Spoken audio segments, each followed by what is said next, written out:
Hello everyone, welcome to MS education TV. इस video में आपको क्लास 9th मैथमेटिक्स का कंप्लीट सॉल्यूशन देखने को मिलेगा। यदि आपको और भी सब्जेक्ट के सॉल्व क्वेश्चन पेपर या फिर इंपॉर्टेंट क्वेश्चन की वीडियो देखनी है तो मेरे यूट्यूब चैनल के ऊपर जाके देख सकते हैं। यदि आपको पीडीएफ डाउनलोड करनी है तो डायरेक्ट गूगल के ऊपर टाइप कर सकते हैं www.mseducationtv.com। सेक्शन ए, इसमें जो फर्स्ट क्वेश्चन दिया गया है देखिए, which of the following numbers is an irrational number. आपको बताना है इनमें से कौन सा इरेशनल नंबर है। तो इरेशनल नंबर वो होता है जिसको हम पी वाई क्यू की फॉर्म में नहीं लिख सकते। तो देखिए √16 की वैल्यू होती है 4, √36 की वैल्यू होती है 6, √64 की होती है 8। यदि 48 को आप लिखेंगे तो इस प्रकार से लिख सकते हैं 16 मल्टीप्लाई में 3। 16 का रूट होता है 4, लेकिन √3 जो है ये कंप्लीट सोल्व नहीं होता, तो इसमें जो है रूट का यहाँ पे नंबर रह गया। तो ये जो कंप्लीट सोल्व नहीं हो रहा यही अपना क्या है, इरेशनल नंबर है। तो इसमें जो सी ऑप्शन है अपना क्या होगा, राइट। आपको कमेंट सेक्शन में बताना है जो पाई है, पाई रेशनल नंबर है या इरेशनल है, जरूर आप कमेंट सेक्शन में बताएं।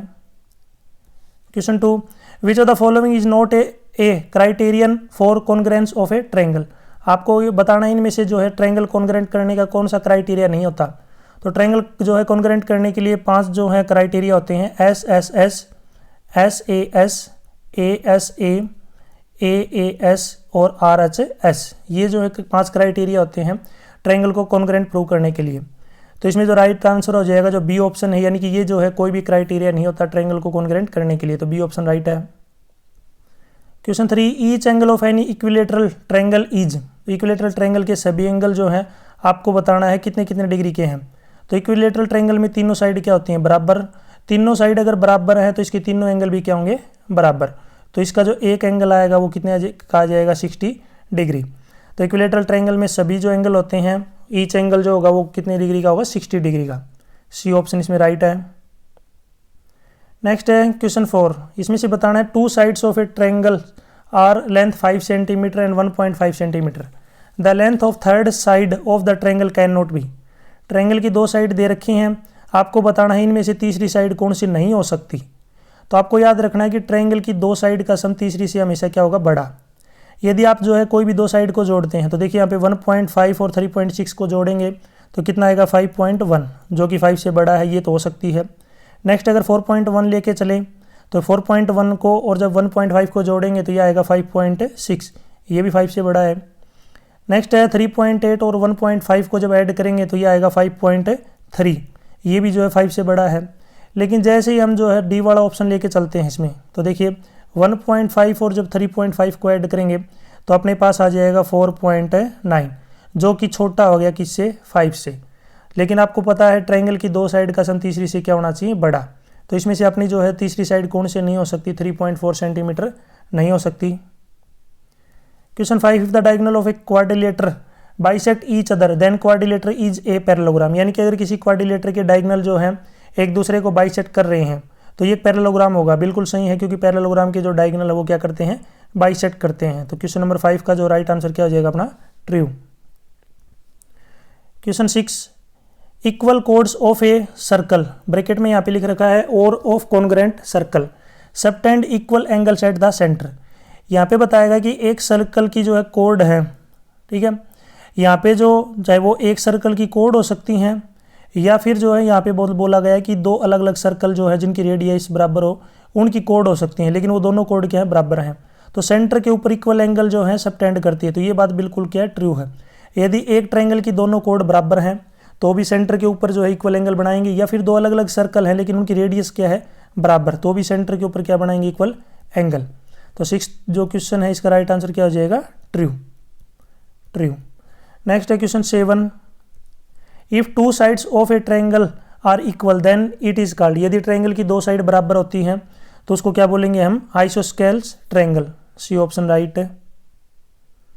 क्वेश्चन 8 का है यहाँ पे देखिए, वॉल्यूम ऑफ कोन, कोन का जो वॉल्यूम बताना है। तो कोन जो आपको पता होगा इस टाइप का होता है कोन, जैसे जोकर की कैप होती है, बर्थडे कैप होती है, जो कोन वाली आइसक्रीम होती है, इसका यहाँ पे वॉल्यूम बताना है।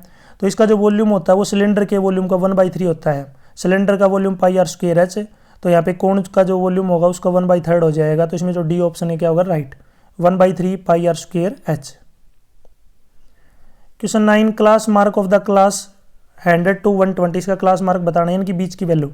तो यहाँ पे क्या करेंगे, दोनों को ऐड करके 2 से क्या कर लेंगे, डिवाइड। दोनों को ऐड करेंगे तो 220 आएगा, 220 को जब 2 से डिवाइड करेंगे तो 110। तो इसमें जो राइट आंसर हो जाएगा क्वेश्चन 9 में B option. Question 10, the smallest prime number is, आपको बताना है सबसे छोटा प्राइम नंबर कौन सा है, 2। अब 1 जो है, 1 जो है ना तो प्राइम होता है, ये 1 प्राइम भी नहीं होता और कंपोजिट भी नहीं होता, ठीक है। तो स्मॉलेस्ट जो प्राइम नंबर कितना हो जाएगा, 2। आपको कमेंट सेक्शन में बताना है स्मॉलेस्ट कंपोजिट नंबर कौन सा है। स्मॉलेस्ट जो कंपोजिट नंबर है जरूर कमेंट सेक्शन में बताएंगे। नॉर्मल सा क्वेश्चन है ये। नेक्स्ट है क्वेश्चन 11। क्वेश्चन 11 का देखिए यहाँ पे, the to draw a histogram to represent the following frequency distribution. यहाँ पे जो है एडजस्टेड फ्रीक्वेंसी बतानी है, क्लास दे रखी है 20 से लेकर 25। तो इसका फॉर्मूला होता है मिनिमम विड्थ अपॉन में क्लास विड्थ मल्टीप्लाई में फ्रीक्वेंसी। तो मिनिमम जो विड्थ है ये कितनी है, 5। किसी की भी ले लीजिए, देखिए यहाँ पे जो इसकी कितनी है, 5 है, यहाँ पे 5 है, इसमें 5 है, नेक्स्ट वाले में भी जो 5 है। तो मिनिमम जो विड्थ है वो ऊपर लेनी है, डिवाइड में क्लास विड्थ जिसकी हमें निकालनी है 20 से 25, तो इसकी जो क्लास विड्थ है कितनी है, 5, मल्टीप्लाई में उस क्लास की जो है फ्रीक्वेंसी मल्टीप्लाई में 8। 5 से 5 कट जाएगा, कितना आ जाएगा यहाँ पे एडजस्टेड फ्रीक्वेंसी 8। तो इसमें से कौन से भी ऑप्शन में नहीं दे रखा है, तो इसका राइट आंसर क्या हो जाएगा, डी ऑप्शन, 8 आएगा। नेक्स्ट है क्वेश्चन 12। क्वेश्चन 12 में देखिए यहाँ पे कोफिशिएंट बताना है एक्स स्क्वायर का। तो एक्स स्क्वायर की टर्म है 3x स्क्वायर। तो जिसकी भी जो है कोफिशिएंट बताते हैं तो उसको छोड़ के जो नंबर बच गए हुए अपना कोफिशिएंट है, तो इसका कोफिशिएंट आ जाएगा प्लस में 3। बी ऑप्शन इसका राइट है। Question 13, find the value of polynomial. Polynomial की वैल्यू निकालनी है, एक्स की वैल्यू 1 दे रखी है, तो बस एक्स की जगह पे 1 रख लीजिए। एक्स का स्क्वायर यानी कि 1 का स्क्वायर माइनस 1 प्लस में 1। अब 1 का स्क्वायर 1 होता है, माइनस 1 प्लस 1, 1 से 1 कट गए 0 और लास्ट में क्या बच गया, अकेला 1। तो इसको सोल्व करेंगे तो इसकी जो वैल्यू आएगी पोलिनोमियल की कितनी आ जाएगी, 1। तो क्वेश्चन नंबर 13 में A option right. Question 14, the volume of sphere whose radius is R, capital R. तो स्फीयर का वॉल्यूम बताना है, तो स्फीयर का वॉल्यूम का डायरेक्ट फॉर्मूला होता है 4/3 pi r cube. C option right है। क्वेश्चन 15, ट्रायंगल दे रखा है जिसमें ए बी साइड ए सी के बराबर, एंगल बी जो है 70 डिग्री का, सी की वैल्यू निकालनी है। तो पहले मैं यहाँ पे देखिए ट्रायंगल ड्रा कर लेता हूँ। बी 70 डिग्री का, इसको मैंने मान लिया 70 डिग्री। इस ट्रायंगल का नाम लिख लिया मैंने A B C. A B ए सी के बराबर है तो ए बी बराबर है ए सी, और एंगल सी निकालना है। तो देखिए जब भी ट्रायंगल की 2 साइड बराबर हो वो आइसोस्केल ट्रायंगल होता है, और बराबर साइड के सामने वाले एंगल भी क्या होंगे, बराबर। तो ए बी के सामने जो एंगल क्या है, सी है। तो इसका मतलब ये जो एंगल कितना का आएगा, ये भी 70 डिग्री का आएगा। क्वेश्चन नंबर 15 में जो राइट आंसर हो जाएगा अपना डी ऑप्शन। नेक्स्ट है sum of interior angles of a quadrilateral is. Quadrilateral के सभी एंगल का सम कितना होता है, 360 डिग्री। और अगर ट्रायंगल का पूछ ले तो ट्रायंगल का होता है 180 degree. Question 17, if the diagonals of parallelogram are equal then it is a. यदि किसी पैरेललोग्राम की यदि डायगोनल बराबर हैं तो ये क्या होगा, एक रेक्टेंगल। और किसी पैरेललोग्राम के अगर डायगोनल बराबर है तो वो स्क्वायर भी हो सकता है, क्योंकि स्क्वायर भी क्या होते हैं, डायगोनल बराबर है। लेकिन स्केल में जो है अलग से प्रॉपर्टी यूज़ करनी पड़ेगी, तो इसमें रेक्टेंगल को हम प्रीफरेंस देंगे। तो इसमें जो रेक्टेंगल क्या होगा, अपना राइट है आंसर। क्वेश्चन 18 देखिए यहाँ पे, क्वेश्चन 18 है angles in the same segment of a circle are. यानी एक सर्कल है, उसमें जो सेम सेगमेंट के अंदर जो एंगल बनेंगे वो क्या होंगे, बराबर। तो जैसे ये कोड है, ऊपर की तरफ मैंने एक एंगल बना लिया। इसी प्रकार अगर मैं और भी एंगल बनाऊंगा, कितने भी एंगल बनाऊंगा अगर मैं सेम सेगमेंट के अंदर, तो वो सभी क्या होंगे, बराबर। तो याद रखना आपको, सेम सेगमेंट के अंदर जो एंगल बनते हैं वो सभी क्या होते हैं, बराबर, इक्वल। क्वेश्चन 19 का क्वेश्चन दे रखा है, देखिए यहाँ पे। यदि देखिए पहला है असर्शन दे रखा है यहाँ पे आपका, √2 की वैल्यू दे रखी है, जो कि लेकिन आपको पता होगा √2 एक इरेशनल नंबर है, और ये जो वैल्यू दे रखी है ये क्या है, रेशनल है। तो पहली स्टेटमेंट तो जो अपनी है देखते ही गलत हो गई, पता चल गया, यानी कि पहली स्टेटमेंट क्या अपनी फॉल्स है। दूसरी पे चलते हैं, यहाँ पे रीजन दे रखा है अपने पास, square root of positive number is always exist. यानी कि अगर पॉजिटिव नंबर का अगर आप स्क्वायर रूट निकालेंगे तो पॉसिबल है। तो ये दूसरी स्टेटमेंट अपनी क्या, ट्रू। पहली गलत है अपनी स्टेटमेंट, दूसरी क्या है, सही है। तो इसमें राइट आंसर क्या हो जाएगा अपना डी ऑप्शन, यानी कि assertion is false but reason is true. Next है क्वेश्चन 20 का दे रखा, देखिए यहाँ पे असर्शन है ए कोड of a circle which twice as long as its radius is diameter of the circle. यदि यहाँ पे सर्कल है, इसके अंदर जो है कोई कोड को डबल कर देते हैं तो वो एक डायमीटर बन जाती है। यानी कि रेडियस का डबल जो है वो क्या होता है, डायमीटर। बिल्कुल सही है, पहली स्टेटमेंट अपनी क्या होगी, ट्रू। दूसरा है longest code of a circle is diameter of the circle, यानी कि सबसे बड़ी से बड़ी कोड डायमीटर होती है। तो ये बात भी बिल्कुल क्या है, सही है। और ये जो है आप ऊपर वाले असर्शन को क्या कर रही है, एक्सप्लेन भी कर रही है अच्छे से। तो इसका राइट आंसर क्या हो जाएगा 20 में, ए ऑप्शन, यानी कि both assertion and reason are true and reason is the correct explanation of a assertion. Section B देखिए, यहाँ पे फाइंड 5 रेशनल नंबर बताने 1 और 2 के बीच में। तो जितने भी रेशनल नंबर बताते हैं ना, उसमें एक नंबर बढ़ा के मल्टीप्लाई और डिवाइड कर लीजिए। तो यहाँ पे मैंने 6 से मल्टीप्लाई, 6 से डिवाइड, तो ये आएगा 6/6 और ये आ जाएगा अपना 12/6। इनके बीच के सारे नंबर लिख लीजिए।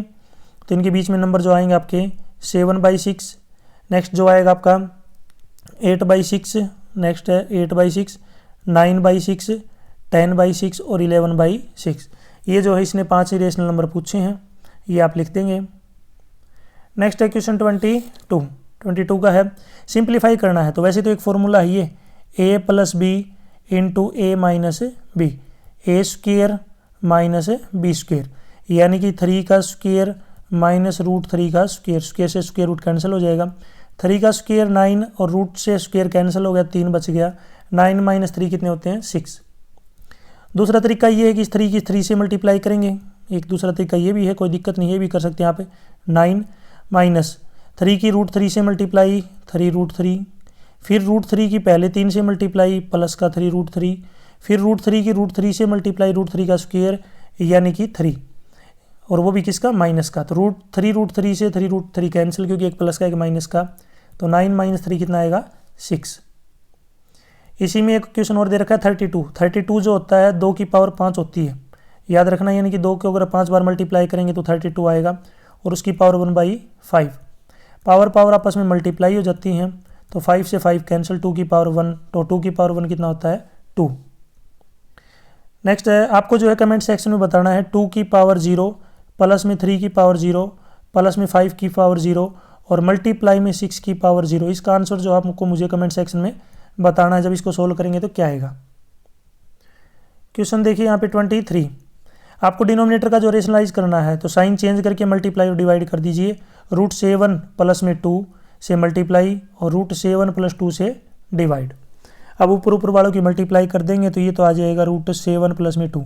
नीचे देखिए a - b, a + b का फॉर्मूला बनेगा a square minus b square, यानी कि √7 का स्क्वेयर माइनस 2 का स्क्वेयर। तो ऊपर तो आएगा √7 प्लस में 2।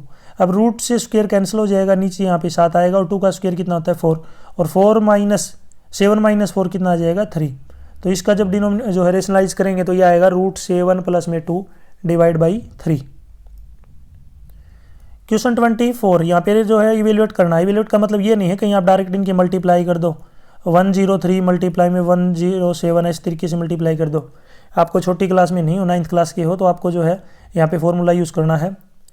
फॉर्मूला देखिए 103 को मैं क्या लिख सकता हूँ, 100 प्लस में 3, और 107 को लिख सकता हूँ मैं 100 प्लस में 7। अब ये एक फॉर्मूला है, क्या है, पहले मैं यहाँ पे फॉर्मूला लिख देता हूँ, यानी कि x प्लस में a इंटू एक्स प्लस में b बराबर होगा x स्क्वेयर प्लस में a प्लस b मल्टीप्लाई में x और प्लस में a b।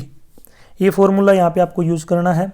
अब यूज़ कर लेते हैं, देखिए यहाँ पे एक्स स्क्वेयर का मतलब है 100 का स्क्वेयर, प्लस में a प्लस b यानी कि 3 प्लस में 7 मल्टीप्लाई में x यानी कि 100 प्लस में a मल्टीप्लाई b यानी कि 3 मल्टीप्लाई में 7। अब 100 का स्क्वेयर होता है 10,000, ठीक है, 10,000 प्लस में 3 + 7 यानी कि 10 की 100 से मल्टीप्लाई करेंगे 1000, और प्लस में 3 की 7 से मल्टीप्लाई 21।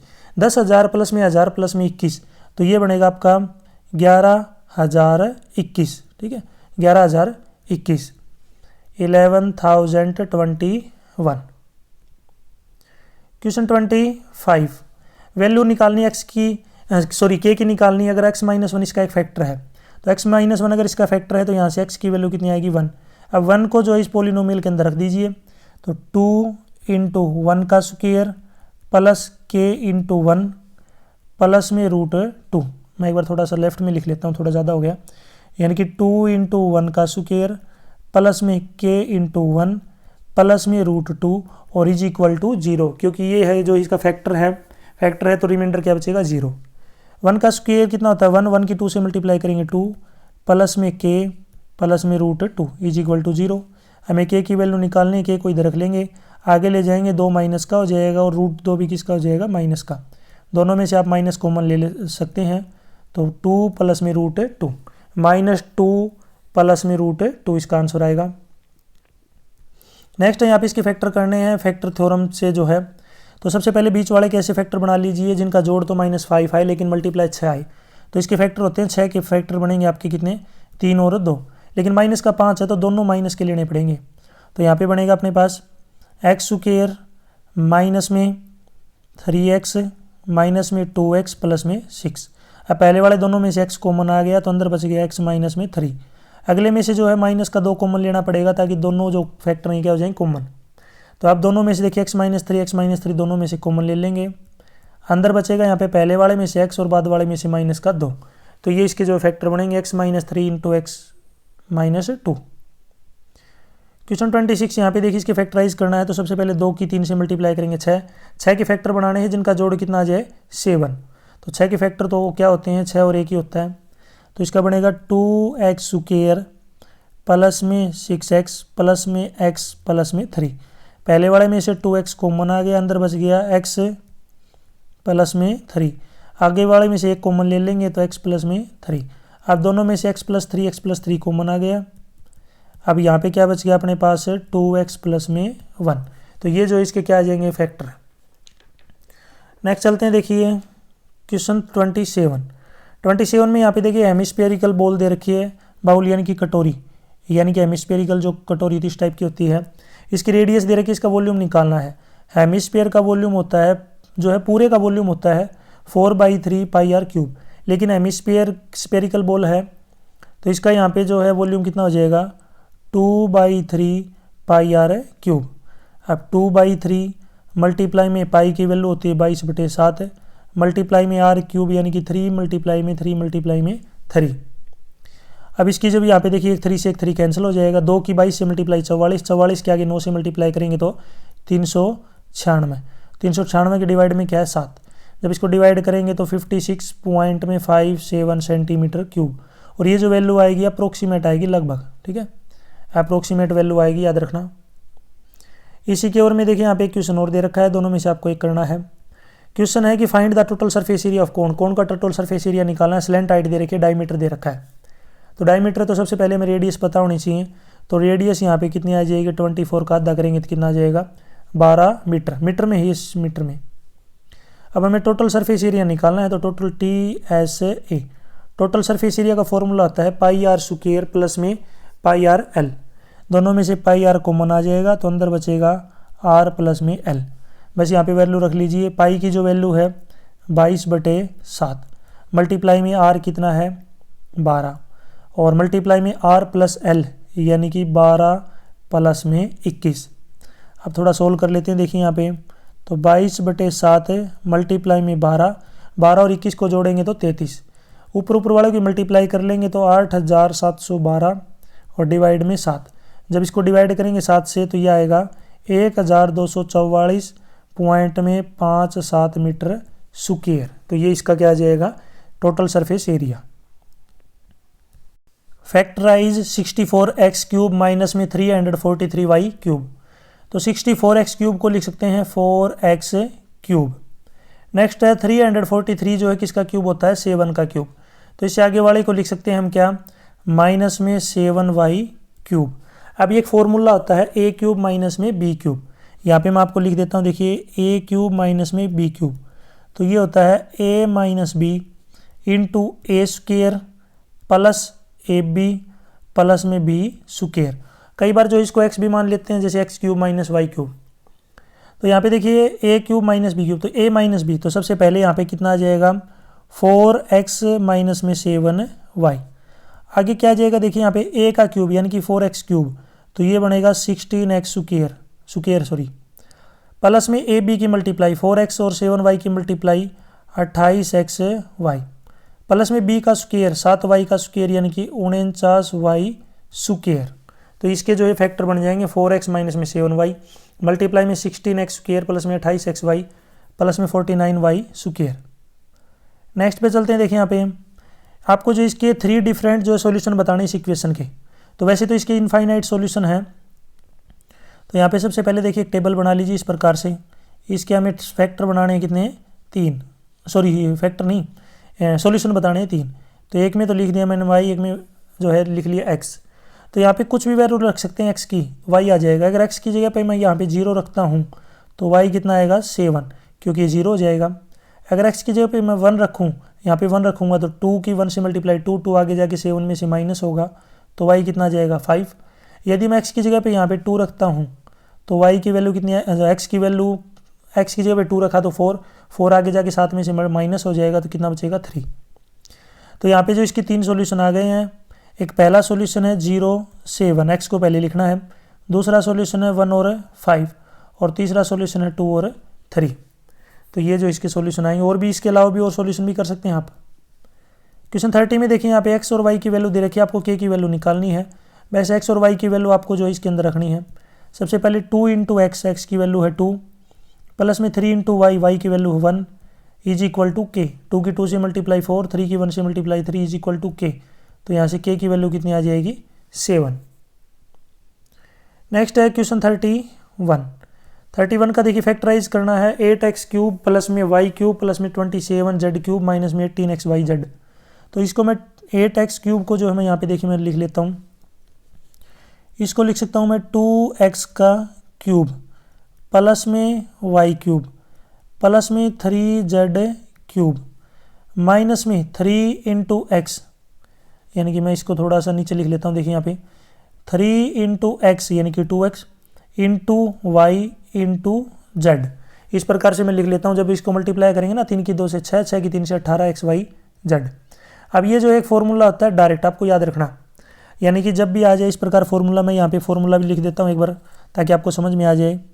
a क्यूब प्लस में b क्यूब प्लस में c क्यूब माइनस में 3ab तो ये फॉर्मूला होगा क्या, a प्लस बी प्लस सी, और मल्टीप्लाई में इसके देखिए मल्टीप्लाई में मैं नीचे लिख देता हूँ a square plus B square plus C square minus 2 नहीं आएगा, minus ab minus B C minus में सी ए। ये जो है फॉर्मूला आपको याद रखना है। तो मैं एक बार दोबारा से यहाँ पे लिख लेता हूँ। देखिए 2x का क्यूब प्लस में y क्यूब प्लस में 3z क्यूब और माइनस में 3 into X, 2x into Y into Z की जगह पे क्या 3z। अब ये डायरेक्ट फॉर्मूला बन गया a plus B plus C into A square plus B square plus C square minus A B minus B C minus C A. तो यहाँ पे a plus B plus C यानी कि 2x plus Y plus 3z into A square यानी कि 2x का square 4x square plus Y square plus Z क्या है यहाँ पे 9 जो है 3 का square 9 z square minus A B, ए है यहाँ पे 2 और b है y यानी कि 2xy माइनस में बी सी यानी कि 3yz माइनस में ए सी या फिर लिख सकते हैं सी ए यानी कि 6xz। तो ये जो इसके फैक्टर बनेंगे। इसी की ओर में है 999 का क्यूब करना है। क्यूब का मतलब ये नहीं है कहीं आप इसको 3 बार मल्टीप्लाई करके चिपका दो, ठीक है। आप बड़े क्लास में बच्चे हो, 9th क्लास के हो, तो आपको यहाँ पे जो है तरीका आना चाहिए। तो 999 को मैं क्या लिख सकता हूँ 100 माइनस में 1 का क्यूब। अब एक फॉर्मूला बनता है किसका, a माइनस में b का क्यूब, और ये होता है a cube minus B cube minus 3ab into A minus में b।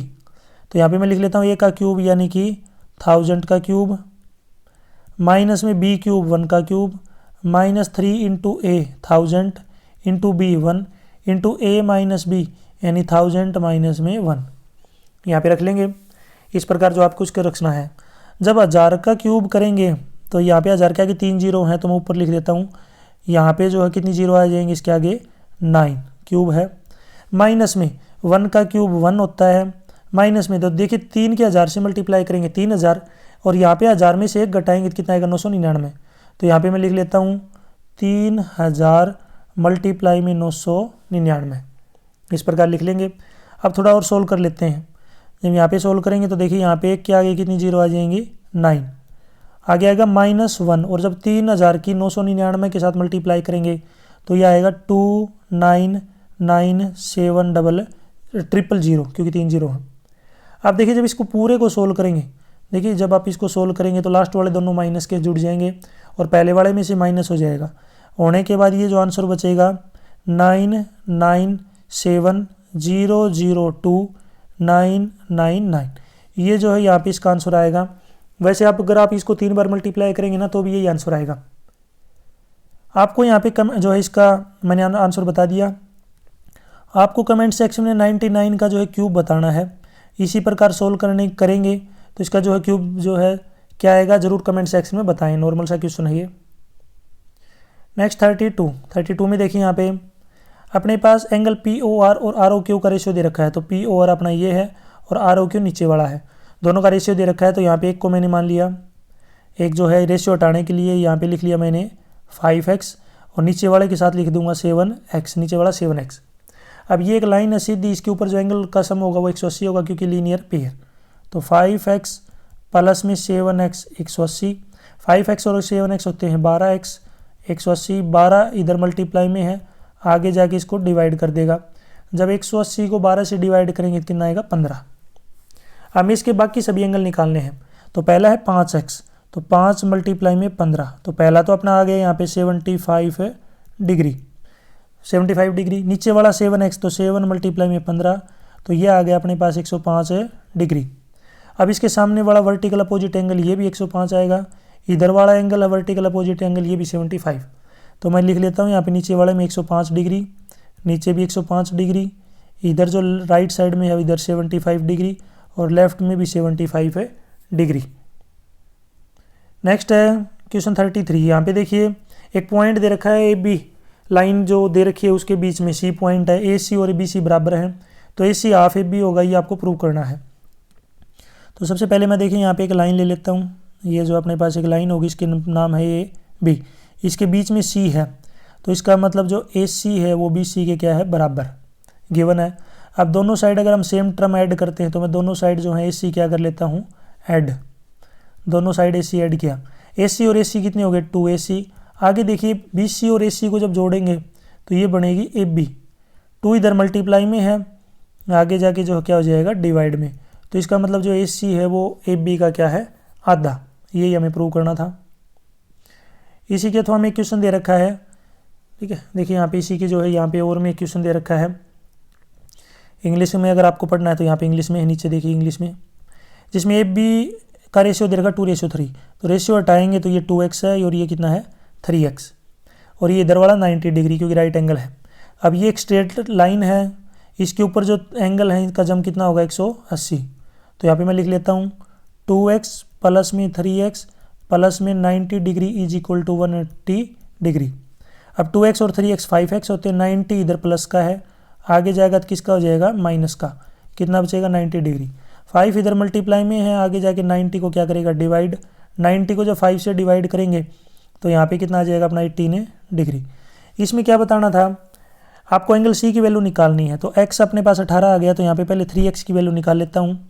तो 3 मल्टीप्लाई में 18, 18 की और 3 की मल्टीप्लाई करेंगे तो ये कितना आ जाएगा 54 डिग्री, ठीक है। 18 3 54, तो ये 54 आ गया। अब ये एक लाइन है सीधी, इसके ऊपर दोनों एंगल का सम कितना होगा 180, लीनियर पेयर, यानी कि B प्लस में एंगल C का सम 180। हमें C की वैल्यू निकालनी है, B की हमें पता ही है, B की है 54, माइनस करेंगे तो C की वैल्यू यहाँ पे 126 डिग्री आ जाएगी। तो C की वैल्यू कितनी आएगी 126 डिग्री। दूसरा तरीका एक ये भी है, जो C है यानी कि ये जो है C इन दो लाइनों से मिलके बना है, तो C बराबर होगा इसके वर्टिकल अपोजिट एंगल। तो A की वैल्यू अपने पास कितनी आई थी, अभी हमने जो है x की वैल्यू 18 आ गई, तो A की वैल्यू कितनी आ गई 36, और ये 90 डिग्री का है ही। इस तरीके से भी आप कर सकते हैं, 36 प्लस में 90 126 डिग्री, दोनों तरीके से सही है, आप कैसे भी कर सकते हैं। नेक्स्ट चलते हैं, यहाँ पे एरिया निकालना है एक ट्रायंगल का जिसकी तीनों साइड दे रखी हैं 40 मीटर, 24 मीटर और 32 मीटर। तो यहाँ पे जो आपको हीरोन्स फार्मूला यूज़ करना पड़ेगा। तो देखिए A की वैल्यू अपने पास 40, B है 24 और C है 32। तो सबसे पहले पेरीमीटर निकालेंगे, सभी साइडों का जोड़ 40 प्लस में 24 प्लस में 32 जोड़ेंगे तो कितना आएगा 96। अगला स्टेप अपने को सेमी पेरीमीटर निकालना है। पेरीमीटर का आधा होता है, 96 का आधा करेंगे तो यह आ जाएगा 48 मीटर। अब हमें एरिया निकालना है, तो एरिया का फॉर्मूला क्या होता है तो ये होता है s इंटू एस माइनस ए, एस माइनस बी और s माइनस सी और इसका स्क्वायर रूट। अब मैं यहाँ पे वैल्यू रख लेता हूँ। s है अपने पास 48 इंटू एस माइनस ए, 48 माइनस में 40 8 है, 48 माइनस में 20 बी यानी कि 24, तो 24 ही बचेगा। s माइनस सी यानी कि 48 माइनस में 32, तो ये कितना बचेगा 16 और इसका स्क्वायर रूट। अब 48 मल्टीप्लाई में 8 मल्टीप्लाई में 24 मल्टीप्लाई में 16, जब इसको सोल्व करेंगे अगर इसकी मल्टीप्लाई करेंगे तो ये आएगा 147456 और इसका स्क्वायर रूट, और जब इसका स्क्वायर रूट करते हैं तो ये आता है 384 मीटर स्क्वायर। तो इस ट्रायंगल का एरिया आ जाएगा 384 मीटर स्क्वायर। इसी के ओर में एक क्वेश्चन और दे रखा है आपको, सर्कुलर सिलेंड्रिकल जो है कोण है, रेडियस और इसकी हाइट, आपको इसका वॉल्यूम निकालना है। तो आपको पता होगा जो सिलेंड्रिकल जो कोण होता है उसका जो वॉल्यूम होता है, उसका वॉल्यूम जो आपका सिलेंडर है उसका 1/3 होता है। सिलेंडर का वॉल्यूम होता है पाई आर स्क्वायर एच, लेकिन ये इसका 1/3 हो जाएगा, तो 1/3 पाई आर स्क्वायर एच। अब वैल्यू रख लीजिए 1/3 मल्टीप्लाई में पाई की वैल्यू 22/7 मल्टीप्लाई में आर स्क्वायर 6 मल्टीप्लाई में 6 मल्टीप्लाई में एच। अब देखिए 7 से 7 अपना कट हो जाएगा, 3 से काटेंगे 6 को 2 पे कटेगा, तो ऊपर बच गया अपने पास 22 मल्टीप्लाई में 6 मल्टीप्लाई में 2। तो जब इसकी मल्टीप्लाई करेंगे तो 264 मीटर क्यूब, क्योंकि वॉल्यूम मीटर क्यूब में होता है या सेंटीमीटर क्यूब में है। 35 का यहाँ पे देखिए एक डायगोनल जो है रोम्बस के आपको प्रूव करना है, वो परपेंडिकुलर होते हैं। तो रोम्बस क्या होता है, जिसकी चारों साइड क्या हूँ बराबर। तो मैंने एक रोम्बस ले लिया यहाँ पे, इसके हमें जो है डायगोनल क्या करने हैं, परपेंडिकुलर प्रूव करना है कि वो परपेंडिकुलर होते हैं। तो इसकी सभी साइडें क्या हो गई बराबर। इसका मैंने नाम रख दिया ABCD, बीच में नाम हो गया O। अब देखिए अगर इसके डायगोनल को अगर परपेंडिकुलर प्रूव करना है तो हमें जो ये एंगल है इनका सम, इनको दोनों को बराबर प्रूव करना पड़ेगा। ये तभी हो सकता है जब ये दोनों ट्रायंगल क्या हो कॉन्ग्रुएंट, AOB और BOC। इसके लिए हमें जो है आपको पहले जो है AO को OC के इक्वल प्रूव करना पड़ेगा। तो पहला स्टेप आपको रहेगा ऊपर और नीचे वाले दोनों ट्रायंगल ले लीजिए, ट्रायंगल AOB। मैं डायरेक्ट यहाँ पे लिख देता हूँ ट्रायंगल AOB कॉन्ग्रुएंट है ट्रायंगल COD। अब उसका रीजन बताऊंगा। तो देखिए जो ये वाला एंगल आपको दिख रहा होगा, ये ऊपर वाले के एंगल के बराबर अल्टरनेट है एंगल, लाइनें पैरेलल है। ये वाला जो एंगल आपको दिख रहा होगा ये नीचे वाले के बराबर है, ये दूसरे वाले के, इधर वाले के, ये भी अल्टरनेट एंगल है। बीच वाली साइड दोनों में बराबर है, तो इसका मतलब दोनों ट्रायंगल कॉन्ग्रुएंट प्रूव हो गए। किससे, एंगल साइड एंगल, और एंगल साइड एंगल से अगर दोनों ट्रायंगल कॉन्ग्रुएंट हो गए तो जो अपनी OC है वो बराबर किसके हो जाएगी, OA के, यानी कि AO जो किसके बराबर होगी, OC के। अब दूसरे ट्रायंगल ले लीजिए, जो यहाँ पे देखिए मैंने ये जो है यहाँ पे ट्रायंगल बना दिया, इसमें नीचे वाले दोनों ट्रायंगल ये वाले, तो इसमें अगला ट्रायंगल ले लेंगे AOB, इसको कॉन्ग्रुएंट लिख दिया मैंने किसके, ट्रायंगल BOC के। अब क्यों लिख दिया, देखिए ये दोनों साइड तो ऊपर वाली बराबर अपने पास आ ही चुकी हैं, बीच वाली साइड OB अपने पास कॉमन है, और तीसरी जो AB साइड है वो BC के बराबर है, क्योंकि ये जो है रोम्बस की साइड है। तो ये दोनों जो ट्रायंगल है ये भी क्या हो गए, कॉन्ग्रुएंट। इसके लिए जो कौन सी प्रॉपर्टी हो जाएगी, SSS। अब इसका मतलब जो अपने पास ये वाला एंगल है इसके बराबर हो जाएगा एंगल 1 बराबर 2। मैं एक बार दोबारा से बना लेता हूँ यहाँ पे। इसका मतलब यहाँ पे जो एंगल है ये 1 है, ये 2 है, इसका मतलब ये दोनों एंगल क्या हो गए बराबर, और दोनों का अगर बराबर है तो दोनों का सम 180 होगा, लीनियर पेयर 180 है, तो इसका मतलब एंगल 1 बराबर एंगल 2 बराबर 90 डिग्री। इसी प्रकार ऊपर वाला का नंबर 3 लिख दिया, इसका 4 लिख दिया, तो सिमिलरली जो है सभी क्या हो जाएंगे बराबर, सभी क्या हो जाएंगे 90 डिग्री के प्रूव। इसका मतलब यहाँ पे क्या है, डायगोनल क्या करते हैं एक दूसरे के साथ परपेंडिकुलर। 36 का देखिए यहाँ पे अपने पास जो है ग्राफ के अंदर जो है ये डाटा शो कर रखा है, इसमें आपको सभी पॉइंट बताने हैं। सबसे पहला पॉइंट की अगर हम बात करें तो देखिए पहला यहाँ पे आपको B के कोऑर्डिनेट बताने हैं। तो देखिए B का जो कोऑर्डिनेट अगर आपको बताना तो B ये रहा, पहले x की वैल्यू रखनी है तो x की वैल्यू है -5, फिर जो है यहाँ पे y की वैल्यू रखनी है, y की वैल्यू है 2 -5 2। तो इसका मतलब जो B के कोऑर्डिनेट आएंगे -5 और 2। दूसरा आपको पॉइंट कोऑर्डिनेट बताने हैं -3 और -5। x की वैल्यू -3 है और यहाँ पे y की वैल्यू -5 है, दोनों जो है किस पे मिल रहे हैं, E के ऊपर। तो ये जो कोऑर्डिनेट होंगे किसके हो जाएंगे, पॉइंट E के। नेक्स्ट यहाँ पे D का जो है अब शीशा बताना है, तो पहले आपको D का पॉइंट देखना है कहाँ पे है। तो D का पॉइंट इधर अपने पास, तो D के कोऑर्डिनेट है x और फिर y, x h है वाई है 2। तो यहाँ पे जो अपने को अबसीसा बताना है, तो अबसीसा होता है एक्स को जो एक्स की वैल्यू यानी कि एक्स पॉइंट एक्स कोऑर्डिनेट, तो इसमें जो डी का जो अबसीसा कितना हो जाएगा 6। फिर एच का ऑर्डिनेट बताना है यानी कि वाई की वैल्यू, तो एच है यहाँ पे अपने पास, तो एच के लिए जो है पहले मैं एक्स की वैल्यू रखूँगा फिर वाई की, तो एक्स है -5, वाई अपने पास है -3। तो इसमें जो एच की जो है ऑर्डिनेट कितना आ जाएगा -3। इसी में देखिए find the area of rectangle formed by the line B D and X axis, B D और एक्स एक्सिस के बीच में जो रेक्टेंगल बन रहा है उसका एरिया बताना। तो देखिए ये बी डी है और ये जो नीचे क्या है एक्स एक्सिस, तो इसके बीच में यहाँ पे रेक्टेंगल बन रहा है, इसका एरिया आपको बताना है। तो इसके लिए जो आपको दोनों साइड पता होनी चाहिए, लेंथ और ब्रेड्थ। तो लेंथ तो अपने पास देखिए ऊपर दोनों साइड से जो ऐड करेंगे, तो बी से लेकर इस लाइन तक जो लंबाई है वो 5 है, इस लाइन से लेकर डी तक की जो लंबाई वो है 6। तो इसका मतलब टोटल जो लेंथ आ गई यहाँ पे कितनी आ जाएगी 11। ब्रेड्थ की अगर हम बात करें, ये चौड़ाई है, इसके बीच वाले के बराबर देख लीजिए, चौड़ाई है 2। तो इसका जो एरिया आएगा लेंथ मल्टीप्लाई में ब्रेड्थ यानी कि 11 मल्टीप्लाई में 2 22। अब ये 22 स्क्वायर यूनिट। अब यहाँ पे सेंटीमीटर वगैरह कुछ नहीं लिख सकते क्योंकि अपने पास जो एग्जैक्ट वैल्यू नहीं है। आप सभी को जो है सी के कोऑर्डिनेट बताने हैं, सी के कोऑर्डिनेट क्या होंगे ज़रूर कमेंट सेक्शन में बताएं। नेक्स्ट क्वेश्चन पे चलते हैं, क्वेश्चन 37 का देखिए यहाँ पे आपको जो है आपसे जो है एरिया पूछा है किसका, ये जो है एक फ्लाईओवर दे रखा है, इसकी जो है वाल की दीवार की लेंथ ब्रेड्थ हाइट तीनों दे रखी है, साथ ही साथ इसका जो है जो इसके ऊपर एडवर्टाइजमेंट का जो है चार्ज वगैरह भी दे रखा है। तो आपको क्या करना, सबसे पहला काम है नीचे पेरीमीटर पूछा है इसने, पेरीमीटर क्या होगा, तो पेरीमीटर तीनों साइड का सम 122 प्लस में 22 प्लस में 120, जब जोड़ेंगे यहाँ पे तीनों साइडों को तो कितना आ जाएगा 264 मीटर। तो पहले वाले ब्लैंक में आ जाएगा 264 मीटर। इसी में दूसरा पार्ट है हीरोन्स फार्मूला लिखना है यहाँ पे, तो हीरोन्स फार्मूला क्या हो जाएगा, area is equal to S into S minus A into S minus B into S minus C और इसका स्क्वायर रूट। तीसरा इसका एरिया और निकालना है, एरिया ऊपर तो फार्मूला हो गया। तो एरिया के लिए सबसे पहले जो है पेरीमीटर अपने पास आ ही चुका है 264 मीटर।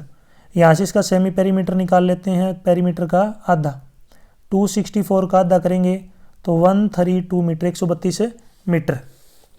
अब इसका एरिया का फार्मूला यूज़ कर लेंगे, एस इंटू एस माइनस ए यानी कि 132 इंटू 132 में से जो है पहली साइड घटाएंगे कितनी 122 तो 10 आएगा, फिर 132 में से दूसरी साइड घटाएंगे यानी कि 22 110 आएगा, फिर 132 में से तीसरी साइड घटाएंगे यानी कि 120 तो अपने पास 12 आएगा, 12 आएगा और इसका स्क्वायर रूट। अब 132 को मैं लिख सकता हूँ 12 मल्टीप्लाई में 11 मल्टीप्लाई में 10, 110 को लिख सकता हूँ 11 मल्टीप्लाई में 10 और 12 का 12, इसका स्क्वायर रूट। अब देखिए दो का पेयर बना हुआ है, तो ये 2 12 हैं तो वो 1 12 बाहर ले लूँगा, यहाँ पे नेक्स्ट 2 11 हैं तो 1 11 बाहर, नेक्स्ट 2 10 हैं तो 1 10 बाहर। अब इनकी मल्टीप्लाई करेंगे तो 132 और उसके आगे 0 यानी कि 1320 मीटर स्क्वायर क्या आ जाएगा इसका एरिया, यानी कि 1320 मीटर स्क्वायर इसका एरिया आएगा। नेक्स्ट इसके ऊपर जो है आपको if the company hired one of the walls with areas 1680 metre square for 3 month, यहाँ पे आपको जो रेंट बताना है कितने रुपए लगेंगे, तो रुपए कितने लगेंगे, तो यहाँ पे देखिए 1680 मल्टीप्लाई में 3 मंथ, मल्टीप्लाई में जो है ऊपर दे रखा है जो चार्ज है वो कितना है 5000 रुपये, और डिवाइड में क्या करना पड़ेगा, यहाँ पे देखिए 3 महीने है लेकिन 12 से क्या करेंगे इसको डिवाइड, एक साल में 12 महीने होते हैं।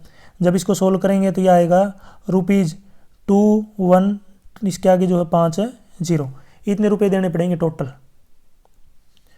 नेक्स्ट है 38 का क्वेश्चन देखिए यहाँ पे, इसमें जो है इन ए पर्टिकुलर सेक्शन, ये जो है क्लास 9 का कोई सेक्शन है जिसमें 40 बच्चे हैं, उनसे जो है यहाँ पे बर्थ के बारे में बता रखा है कि कितने जो है कौन से महीने में कितने बच्चों का जन्म होता है।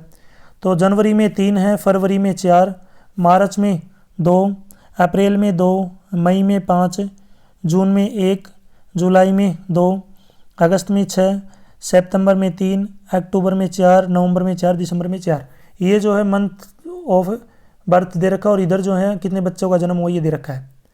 पहला क्वेश्चन है यहाँ पे नवंबर में कितने स्टूडेंट यानी कि बच्चों का जन्म हुआ, कितने जो बच्चों का जन्म है वो नवंबर में वो यहाँ पे बताना है। तो नवंबर का अगर आप यहाँ पे देखेंगे तो देखिए 4 तक है, इधर आप देखेंगे तो नवंबर में कितने बच्चों का जन्म हुआ है 4 का। दूसरा 21 महीने में सबसे ज़्यादा बच्चों का जन्म हुआ है, तो यहाँ पे आप देखते हैं अगस्त जो मंथ है, यहाँ पे अगस्त मंथ में जो है सबसे ज़्यादा बच्चों का जन्म हुआ है, तो इसमें क्या आ जाएगा, दूसरा जो आंसर है इसमें आ जाएगा अगस्त, ठीक है, यानी कि अगस्त के अंदर सबसे ज़्यादा बच्चों का जन्म हुआ है। थर्ड क्वेश्चन में पहला part, name the month in which 4 student were born. आपको जो है उस महीने का नाम बताना है जिसमें 4 बच्चों का जन्म हुआ है, 4 स्टूडेंट का। तो देखिए आप जो है 4 जो स्टूडेंट का जन्म हुआ है, एक तो फरवरी में, 1 अक्टूबर, 1 नवंबर और दिसंबर, इन महीनों में जो है 4 बच्चों का जन्म हुआ है। तो यहाँ पे लिखना है फरवरी, अक्टूबर, नवंबर और दिसंबर। लास्ट में यहाँ पे find the total number of student born from May to August, मई से लेकर अगस्त तक जो है कितने बच्चों का जन्म हुआ है। तो मई में यहाँ पे जो है 5 बच्चों का जन्म हुआ है, जून में जो है 1 बच्चे का जन्म हुआ है, जुलाई में 2 बच्चों का जन्म हुआ और अगस्त में 6 बच्चों का जन्म हुआ। तो टोटल कितने हो गए, 14, यानी कि टोटल यहाँ पे जो है 14 स्टूडेंट यानी कि 14 बच्चों का जो क्या हुआ है, जन्म। यहाँ तक जो वीडियो अपनी कंप्लीट हो चुकी है, वीडियो अच्छी लगी तो उसको लाइक करें, अपने दोस्तों के साथ जरूर शेयर करें। मैंने आपसे वीडियो के बीच में जो कुछ क्वेश्चन पूछे हैं उनके आंसर आप मुझे जरूर कमेंट सेक्शन में बताएं। यदि आपको और भी सब्जेक्ट की वीडियो देखनी है, सोल्ड क्वेश्चन पेपर की या फिर इंपॉर्टेंट क्वेश्चन की, तो मेरे यूट्यूब चैनल के ऊपर जाके देख सकते हैं। यदि आपको PDF डाउनलोड करनी है तो इस वीडियो के यहाँ पे कोने में या फिर इस वीडियो के डिस्क्रिप्शन में आपको लिंक मिल जाएगा, वहाँ से आप जो इनको डाउनलोड कर सकते हैं। Thanks for watching.